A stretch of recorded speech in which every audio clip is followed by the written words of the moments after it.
혹시 당신의 삶이 아닌 다른 사람의 삶을 살고 있다는 느낌 받아보신 적 있습니까? 마음속 깊은 곳에서 그것을 느끼고 있을 겁니다. 애써 억누르고 모든 것이 괜찮은 척 연기해봐도 말이죠.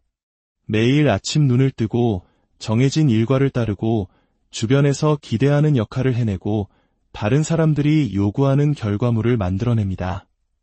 하지만 그 모든 것들 속에서 당신을 떠나지 않는 한 가지 감정이 있습니다. 그 어떤 성취로도 채워지지 않는 일종의 공허함. 이 세상에 내가 있어야 할 곳은 여기가 아닌 것 같다는 불편한 감각. 마치 당신을 전혀 알지 못하는 누군가가 쓴 연극 속에서 억지로 배역을 연기하고 있는 배우처럼 말입니다. 어쩌면 당신은 지금까지 올바른 길을 걸어왔을지도 모릅니다. 열심히 공부하고 성실히 일하며 안정을 추구하고 가족이 가르쳐준 대로 사회가 박수를 보내는 대로 살아왔을 겁니다. 대한민국 사회에서 많은 이들이 꿈꾸는 좋은 대학에 가고 좋은 직장에 들어가고 안정적인 가정을 꾸리는 그 길을 말이죠. 하지만 그 무엇도 충분하게 느껴지지 않습니다. 왜일까요? 이 이야기는 당신으로부터 시작되지 않았기 때문입니다. 그것은 책임감, 신중함, 혹은 평범함이라는 이름으로 당신에게 강요된 것이었습니다. 진실은 당신이 자기 자신의 편집된 버전으로 살아왔다는 것입니다. 그리고 가장 최악인 것은 당신이 거기에 익숙해져 버렸다는 사실입니다. 사진 속에서 웃는 법을 배우고 적절한 말을 반복하며 겉모습을 유지하는 법을 터득했습니다. 하지만 당신의 내면에서는 혼돈이 계속해서 쌓여가고 있습니다. 스위스의 위대한 심리학자 칼 구스타프 융은 이것을 자기 배신이라고 불렀습니다. 당신의 진정한 충동을 침묵시키고 당신의 꿈을 무시하고 당신의 가장 깊은 직관을 거부할 때 당신은 당신이라는 존재의 가장 진실한 부분을 배신하고 있는 것입니다. 그리고 이 배신에는 대가가 따릅니다. 설명할 수 없는 불안감, 정체되어 있다는 느낌, 자신의 존재 자체에 대한 끊임없는 불편함. 이것은 당신이 모든 것을 통제하려 애쓰는 동안 당신의 무의식이 필사적으로 지르는 비명과도 같습니다. 융은 영혼이 우리에게 신호를 보낸다고 말했습니다. 꿈, 끈질긴 욕망, 계속해서 되돌아오는 의지 같은 것들 말이죠. 그리고 이 신호들을 무시하는 것은 주변의 모든 것이 불타고 있는데도 화재 경보기를 끄고 모든 것이 괜찮다고 스스로를 속이는 것과 같습니다. 오늘 우리가 이야기할 주제가 바로 이것입니다. 융이 온전한 존재가 되고자 하는 모든 이에게 필수적이라고 바로 당신의 것이 아닌 이야기를 살아가려는 이 문장은 단순한 자기계발서의 조언이 아닙니다. 이것은 당신의 삶 상당 부분이 어쩌면 외부의 기대에 의해 만들어졌을지 모른다는 불편한 진실을 마주하게 만드는 거대한 폭탄과도 같습니다. 그리고 당신이 그 틀에 맞추려고 노력할수록 당신의 내면은 더욱 조각나게 될 것입니다. 우리 시대의 가장 영향력 있는 작가 중 한 명인 파울로 코엘료는 그의 소설 연금술사를 통해 이 진리를 깊이 이해하고 있었습니다. 단순한 우화처럼 보이는 이 이야기는 사실 소설의 탈을 쓴 심리학적 논문과도 같습니다. 젊은 양치기 산티아고는 바로 지금의 당신을 비추는 거울입니다. 그 역시 처음에는 다른 사람들에게 이치에 맞는 안전하고 예측 가능한 삶을 따랐습니다. 큰 위험 없이 평탄한 길을 걸었죠. 하지만 반복되는 꿈이 그를 흔들기 시작했습니다. 마치 무의식이 그가 아직 이해하지 못하는 무언가를 향해 그를 밀어내는 것처럼 꿈은 끈질기게 그를 찾아왔습니다. 솔직히 말해 당신 또한 그런 꿈을 꾸고 있습니다. 잠자는 동안이 아닐지라도 깨어있는 삶 속에서 말입니다. 그것은 존재론적 피로감으로 모든 것을 내던지고 싶은 욕망으로 혹은 고요함 속에서 울려 퍼지는 내 인생이 달라질 수 있다면 어떨까? 라는 질문으로 나타납니다. 이 이야기는 잘못된 역할을 연기하고 있다고 느끼는 당신, 더 이상 괜찮은 척하는 것에 지친 당신, 마음 깊은 곳에서는 더 진실한 삶이 자신을 기다리고 있음을 알지만 그것을 어떻게 찾아야 할지 모르는 당신을 위한 것입니다. 우리는 연금술사라는 작품 이면에 숨겨진 깊은 심리학을 파헤치고 각 인물이 어떻게 융이 말한 개성화 과정, 즉 진정한 자기 자신을 찾아가는 여정에 살아있는 원형인지 보여줄 것입니다. 그리고 쉽지는 않지만 반드시 필요한 이 과정, 바로 집으로 돌아가는 여정을 안내할 것입니다. 당신이 사는 물리적인 집이 아니라 당신 안에 존재하는 유일한 집, 마침내 당신이 진정한 당신 자신이 될 수 있는 그곳으로 말입니다. 이제 질문은 하나입니다. 당신에게 주어진 역할을 계속 연기하시겠습니까? 아니면 당신만의 이야기를 쓸 용기를 내시겠습니까? 칼 구스타프 융은 정해진 공식이나 쉬운 해답을 믿지 않았습니다. 그는 인간의 정신이 너무나 복잡해서 몇 가지 딱지나 처방전으로 규정할 수 없다는 것을 알았습니다. 하지만 그의 모든 가르침 속에서 거의 무자비할 정도로 명확하게 반복했던 한 가지 진실이 있었습니다. 자녀가 짊어질 수 있는 가장 큰 짐은 부모가 살지 못한 삶이다. 이 문장은 다른 사람을 기쁘게 하고 세상에 적응하고 어딘가에 소속되기 위해 했으며 자라온 모든 이의 마음속에서 조용한 지진처럼 울려 퍼집니다.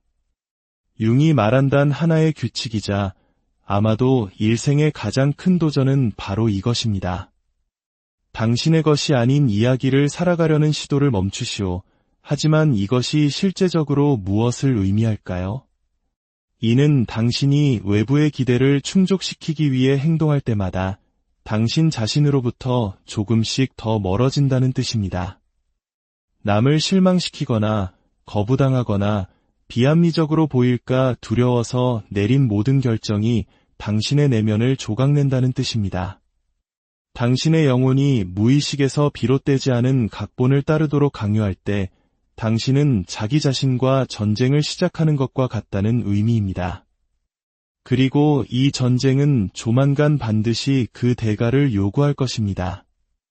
융은 연금술과 꿈에 대한 연구를 통해 모든 인간이 자신 안에 고유한 개성화의 각본을 지니고 있음을 발견했습니다.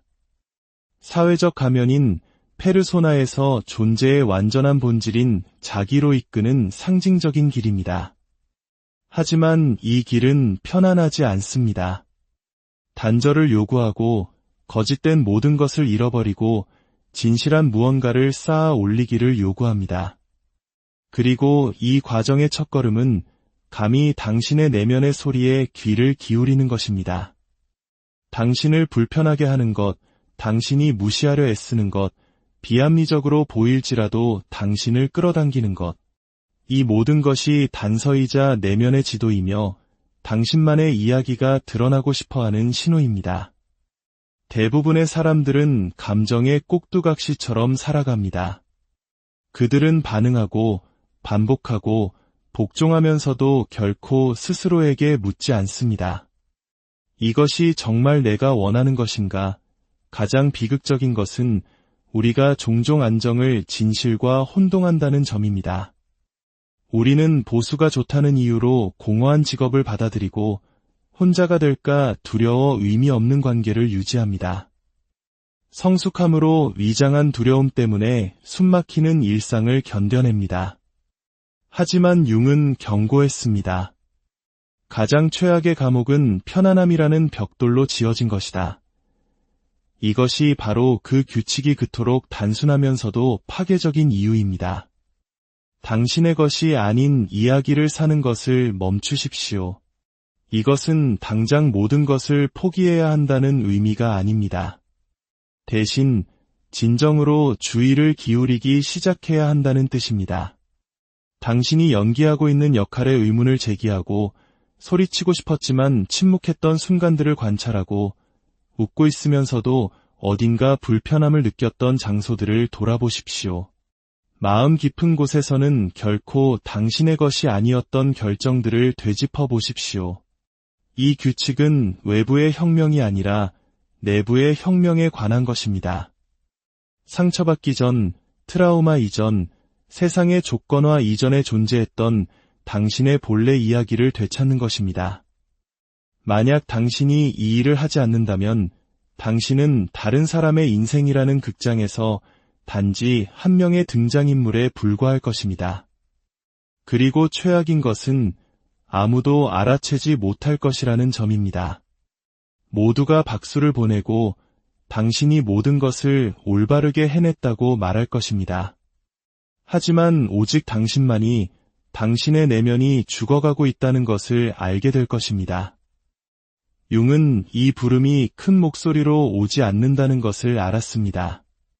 그것은 불편함으로, 불만족으로, 이론적으로는 모든 것을 가졌음에도 불구하고 무언가 빠진 듯한 느낌으로 다가옵니다. 그리고 진정한 내면 작업은 바로 그 지점에서 시작됩니다. 이 이야기가 당신의 마음에 울림을 준다면 잠시 시간을 내어 구독 버튼을 눌러주세요. 당신의 작은 클릭 하나가 저희가 더 깊이 있는 이야기를 만드는데 큰 힘이 됩니다. 이 지혜의 여정을 함께 나누고 싶은 소중한 분이 있다면 이 영상을 공유하며 축복을 전해보는 것은 어떨까요?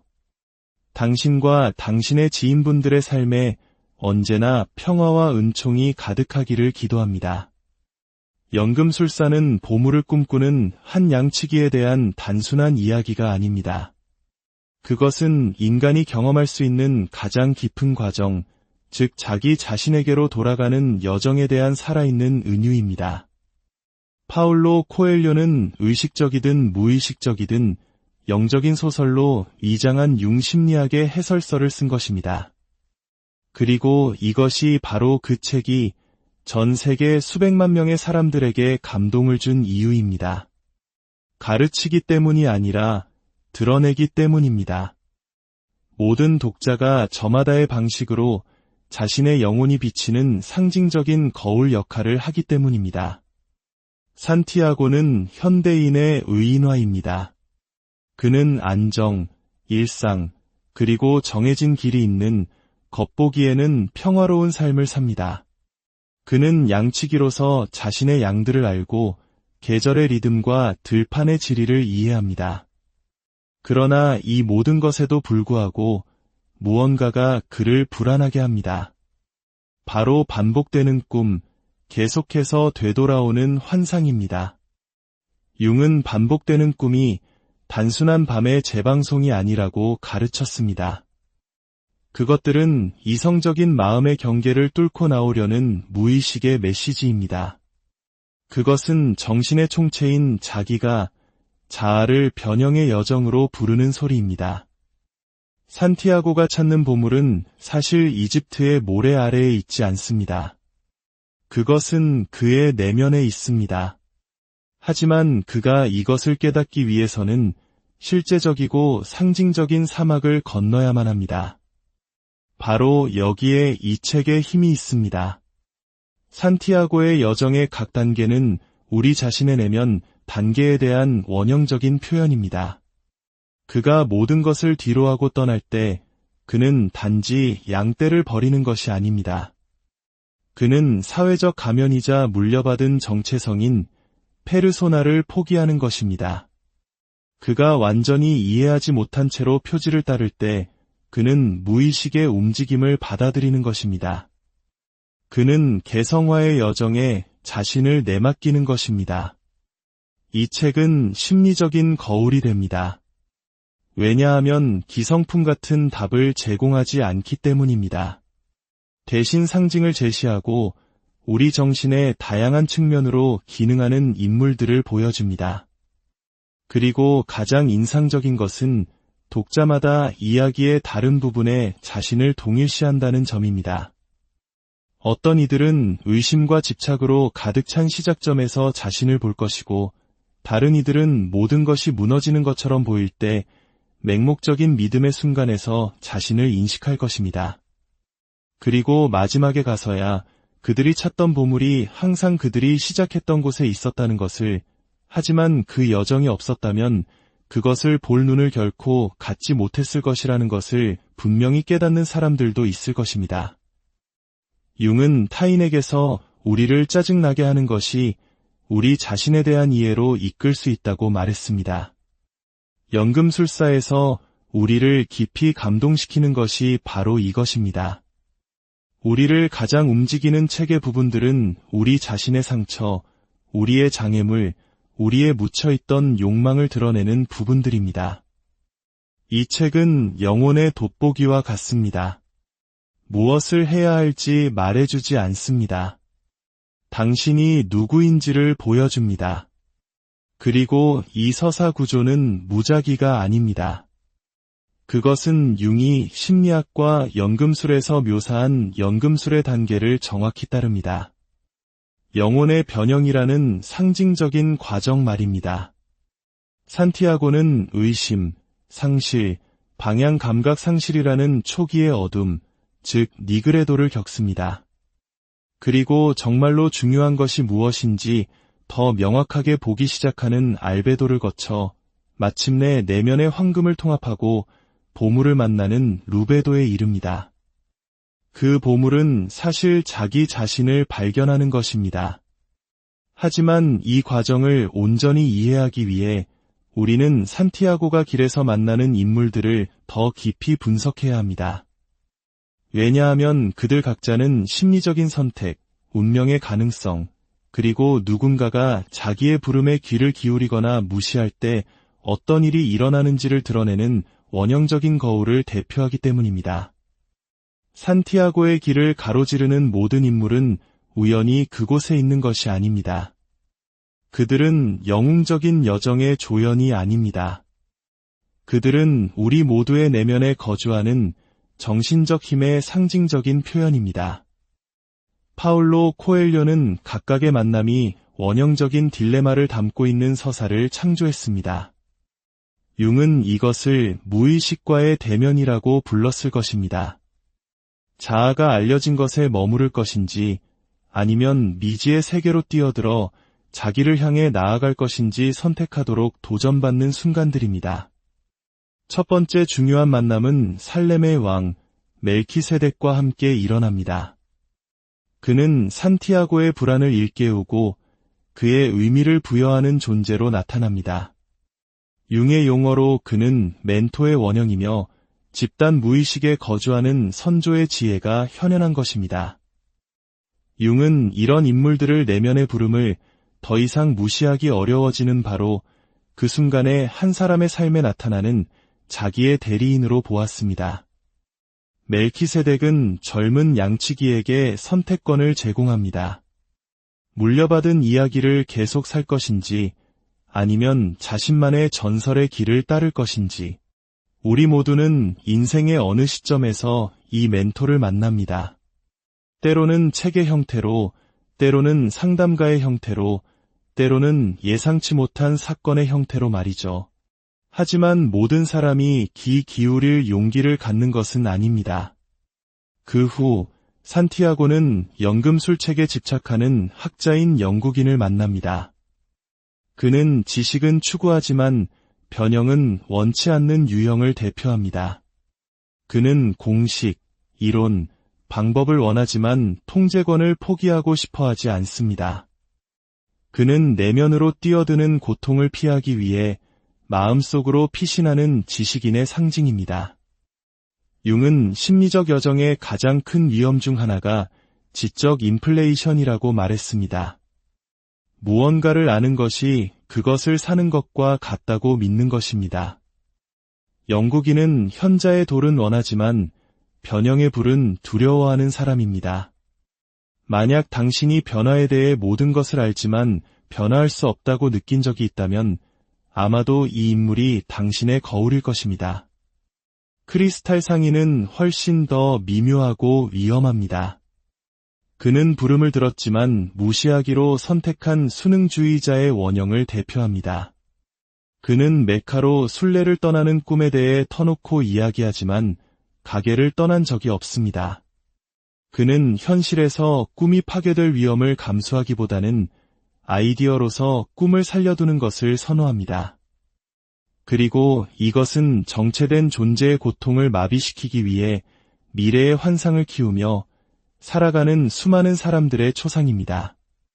대한민국 사회의 많은 직장인들이 한때 가슴 뛰는 꿈을 꾸었지만 안정적인 월급과 예측 가능한 미래를 위해 그 꿈을 마음 한구석에 묻어두고 살아가는 모습과도 겹쳐 보입니다. 융은 이것이 질식할지언정 안락한 지대에 집착하며 죽기를 거부하는 자아라고 말했을 것입니다. 그리고 이 인물은 악당이 아닙니다. 그는 호감이 가고 인간적이며 현실적입니다.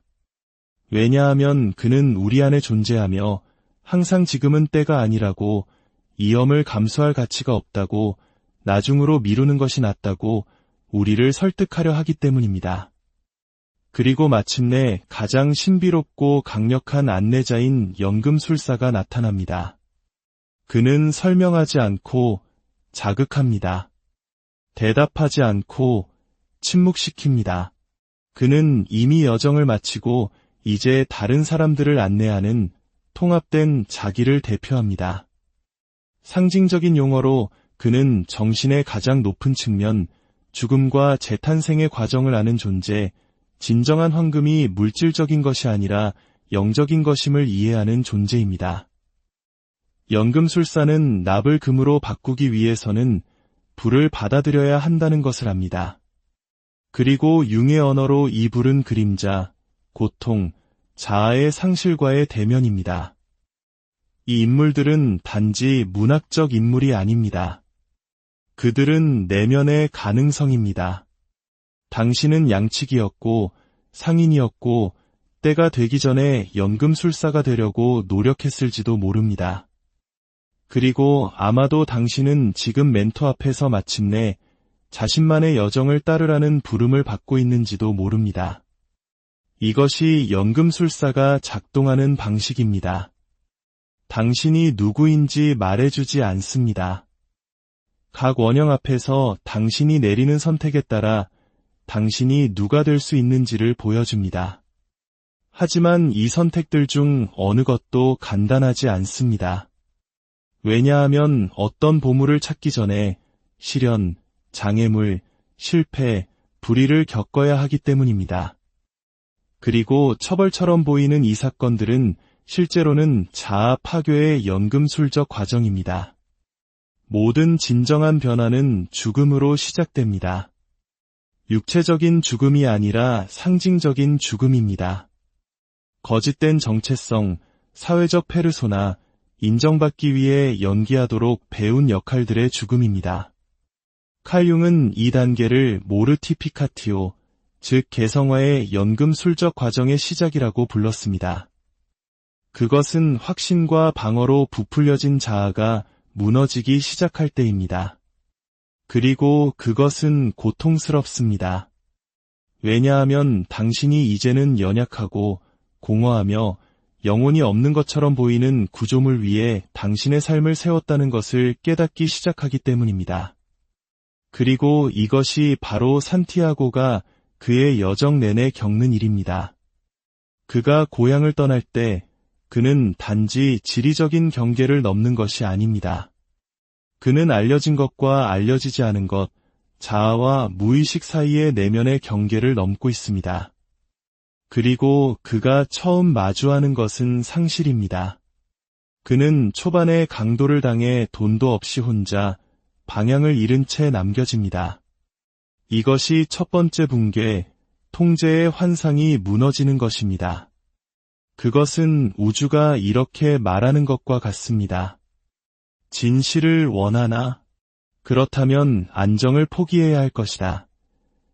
융은 이 순간이 필연적이라는 것을 알았습니다. 영혼은 진정성을 요구하며 당신이 모든 것을 질서정연하게, 올바르게, 통제하에 두려고 노력하는 동안에는 그럴 여지가 없습니다. 산티아고가 직면하는 모든 장애물은 사실 인문의식입니다. 그가 언덕 위로 유리를 나를 때, 실망할 때, 오해받을 때, 그는 정화되고 있는 것입니다. 왜냐하면 당신은 두려움으로 더러워진 손으로는 보물을 찾을 수 없기 때문입니다. 당신의 것이 아닌 짐을 지고는 성취에 도달할 수 없습니다. 연금술의 여정은 자아에게는 폭력적이지만 영혼에게는 자비롭습니다. 그것은 당신이 살아남기 위해 했던 거짓말들로부터 당신을 떼어내고 당신이 살기 위해 태어난 삶으로 당신을 돌려보내기 위함입니다. 이 상징적인 죽음은 실패, 실망, 질병, 예상치 못한 단절의 형태로 올 수도 있습니다. 융은 무시당한 무의식은 증상을 통해 나타난다고 말했습니다. 그것은 당신을 마비시키고 방해하며 병들게 합니다. 악의에서가 아니라 자비에서입니다. 왜냐하면 때로는 고통이 우리를 기울이게 만드는 유일한 방법이라는 것을 알기 때문입니다. 그리고 당신이 이 고통들을 처벌이 아니라 메신저로 보기 시작할 때 무언가가 변합니다. 사막은 처벌의 장소가 아니라 성전이 됩니다. 고독은 고통이 아니라 경청이 됩니다. 추락은 굴욕이 아니라 준비가 됩니다. 산티아고는 사막 한가운데서 보이지 않는 것을 신뢰해야 할 때 이것을 이해합니다. 외부 세계가 더 이상 보장을 제공하지 않을 때 그는 내면의 소리를 듣는 능력을 개발해야만 합니다. 그리고 이것은 깊이 융적인 것입니다.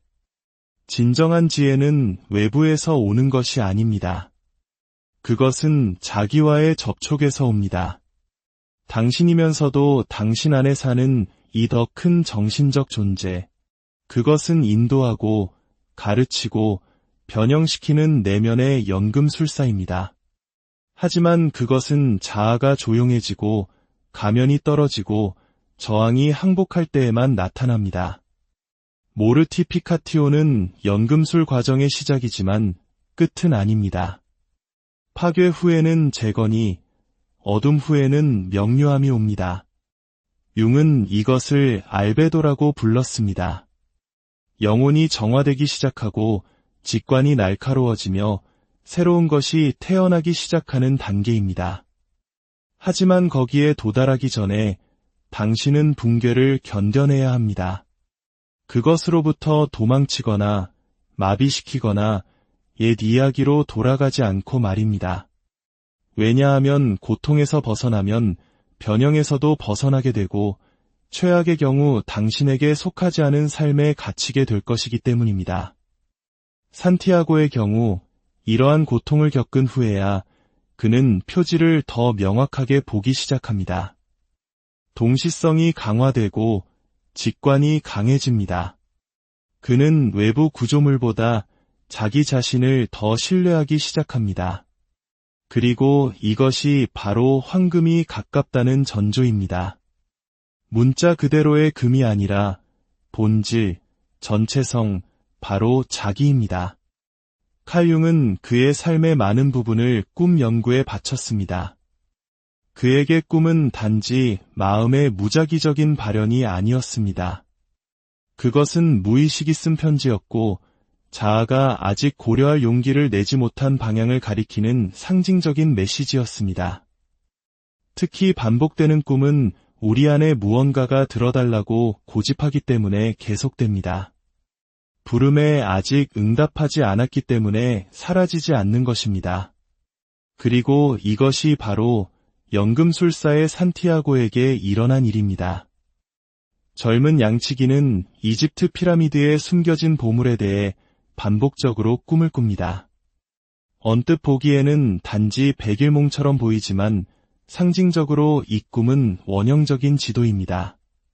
보물은 정신의 가장 깊은 핵심인 자기, 즉 당신이 진정으로 누구이지만 아직 접근하지 못한 것을 나타냅니다. 피라미드는 차례로 조상, 숨겨진 지혜, 영혼을 상징합니다.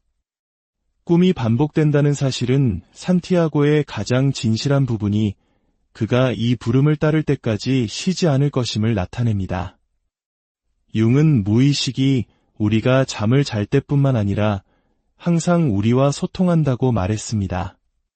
그것은 갑작스러운 직관, 설명할 수 없는 욕망, 계속해서 돌아오는 불안감을 통해서도 나타납니다. 당신은 도시를 바꾸거나 관계를 끝내거나 새로운 것을 시작하려는 터무니없는 충동을 느낍니다. 모든 것이 비합리적으로 보이지만 이 충동의 힘이 너무 커서 증거가 없어도 복종해야 한다고 느낍니다. 이것은 자아가 실패했기 때문이 아니라 더 위대한 무언가가 태어날 때가 되었기 때문에 자기가 주도권을 잡으려고 하는 것입니다. 연금술사에서 산티아고는 징조, 즉 표지를 따르는 법을 배웁니다. 이러한 표지들은 값싼 신비주의적 의미에서 마법적인 것이 아닙니다. 융이 말했듯이 그것들은 동시성입니다. 외부 세계에서 일어나고 당신 안에서 일어나는 일을 반영하는 의미 있는 우연의 일치입니다. 영혼이 당신의 목적과 일치할 때 외부 세계는 상징적으로 반응하기 시작합니다. 적절한 순간에 사람들이 나타나고 예상치 못한 기회가 생기고 장애물은 계시가 됩니다. 그리고 이성적인 이해 없이도 당신은 내가 올바른 길을 가고 있다고 느낍니다. 하지만 이 표지들을 보려면 먼저 자아의 소음을 잠재워야 합니다.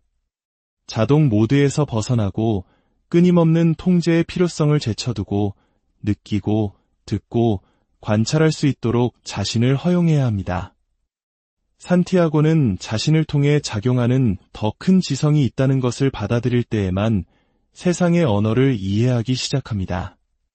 얼마나 많은 불가능한 꿈을 꾸고 그것을 묻어버리려 했습니까?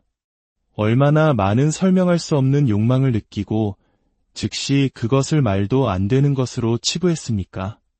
당신이 깨닫지 못하는 것은 이렇게 함으로써 당신 자신의 내면 안내자를 거부하고 있다는 것입니다. 그리고 그것이 바로 삶이 방향을 잃은 것처럼 보이기 시작하는 이유입니다. 당신이 지도를 무시했기 때문입니다. 그리고 침묵당하는데 지친 무의식은 불안, 불만족, 무기력, 시민성 질환의 형태로 비명을 지르기 시작합니다. 융은 현대인의 가장 큰 실수는 자신의 내면 생활을 아무런 결과 없이 무시할 수 있다고 생각하는 오만함이라고 믿었습니다. 그는 조만간 무의식이 그 대가를 요구하며 그 대가는 높다고 말했습니다. 그것은 실존적 위기, 감정적 붕괴, 공허함의 형태로 나타납니다. 하지만 이 모든 것은 처벌이 아닙니다. 초대장입니다. 프로그램된 삶을 사는 것을 멈추고 진정한 삶을 살기 시작하라는 끈질긴 부름입니다. 산티아고는 자신이 느끼는 것을 존중하기로 결정했기 때문에 보물을 찾습니다. 모든 것이 터무니없어 보일 때에도 그는 표지를 따릅니다. 보장이 없을 때에도 논리에 도전할 때에도 그는 직관을 선택합니다. 그리고 그것이 바로 깨어나는 자와 잠들어 있는 자를 구분하는 것입니다. 마침내 산티아고가 피라미드에 도착했을 때 지치고 변모하고 땅을 파서 금을 찾기를 희망하며 도착했을 때 그는 상상했던 것을 찾지 못합니다. 그는 도둑들에게 맞고 굴욕을 당하며 아무것도 아닌 존재로 전락합니다. 모든 것이 헛된 것처럼 보입니다. 그러나 바로 그 총체적인 붕괴의 지점에서 그는 계시를 받습니다. 그가 찾던 보물은 항상 모든 것이 시작된 곳, 그가 첫 꿈을 꾸었던 버려진 교회 아래에 묻혀 있었습니다. 언뜻 보기에 이 메시지는 잔인해 보입니다. 어떻게 그럴 수가? 그 모든 고통, 그 모든 여정, 그 모든 고난을 겪고 나서야 그가 찾던 것이 항상 그곳에 있었다는 것을 발견하다니. 하지만 바로 거기에 연금술사의 가장 깊은 비밀이 있고 융의 심리학이 그 최고의 표현을 찾는 정확한 지점이 있습니다. 보물은 처음부터 그곳에 있었던 것이 아닙니다. 그것은 산티아고가 여정의 끝까지 갔기 때문에 존재하게 된 것입니다. 횡단, 사막, 실패, 상실, 원형과의 만남. 이 모든 것이 그를 변화시켰기 때문입니다. 황금은 결코 목표가 아니었습니다. 황금은 바로 그 자신이었습니다. 진정한 연금술 과정은 외부에서 무언가를 찾는 것이 아니라 내부에서 당신이 진정으로 누구인지를 되어가는 것입니다. 칼 융은 말했습니다. 밖을 보는 자는 꿈을 꾸고 안을 보는 자는 깨어난다. 산티아고는 밖을 보며 꿈을 꾸었습니다. 그러나 그는 여정이 내면적이라는 것을 이해했을 때에만 깨어났습니다. 보물은 문자 그대로가 아닙니다. 그것은 상징적입니다. 자신의 그림자를 마주하고 외부의 기대를 포기하고 상징적으로 죽고 더 진실하고 더 온전하며 더 생생하게 다시 태어날 용기가 있는 사람들이 성취하는 의식의 상태입니다. 어쩌면 당신은 결코 그것을 제공할 수 없는 곳에서 인정, 사랑, 의미를 기다리고 있는지도 모릅니다. 그리고 지금까지 살아온 모든 것, 고통, 좌절, 반복되는 순환은 처벌이 아니라 초대장이었을지도 모릅니다. 당신의 개성화 여정으로의 초대. 당신을 위해 쓰여진 이야기를 사는 것을 멈추고 마침내 당신 자신의 서사의 저자가 되라는 초대입니다. 이 길에는 지름길이 없습니다. 준비된 지도도 없습니다. 각 인간은 고유한 정신 구성을 지니고 있습니다. 그래서 연금술사가 그렇게 많은 사람들에게 다른 방식으로 감동을 주는 것입니다. 답을 주지 않기 때문입니다. 본질적인 질문을 당신에게 되돌려주기 때문입니다. 만약 당신이 괜찮은 척하는 것을 멈춘다면 당신은 누가 될 것입니까? 당신은 당신 영혼의 사막을 건너야 할 것입니다. 당신의 조건화, 당신의 가면, 삶의 도전 앞에서 느끼는 두려움과 마주해야 할 것입니다. 수년간 침묵시키려 했던 것에 귀를 기울여야 할 것입니다. 당신이 되어야 한다고 생각했던 모습으로 죽고 당신이 항상 그랬던 모습으로 다시 태어나야 할 것입니다. 그리고 이것은 지금 하나의 선택으로 시작됩니다. 더 이상 불편함을 무시하지 않고 당신의 꿈을 하찮게 여기지 않고 당신을 가두는 삶이라는 편안한 거짓말을 더 이상 받아들이지 않겠다는 선택입니다. 당신은 지금 문 앞에 서 있습니다. 그리고 그 반대편에는 당신만의 이야기가 있습니다. 하지만 아무도 당신을 위해 그 문을 넘어주지 않을 것입니다. 만약 이 이야기가 어떤 식으로든 당신에게 성찰을 주었다면, 어쩌면 당신 안에 있는지도 몰랐던 무언가를 건드렸다면 댓글에 이렇게 적어주십시오. 나는 나의 이야기를 살 준비가 되었습니다. 이것을 씀으로써 당신은 저에게 말하는 것이 아닙니다. 당신은 당신 자신에게 말하고 있는 것입니다. 당신의 영혼에 선포하는 것입니다. 그 여정은 답으로 끝나지 않고 새로운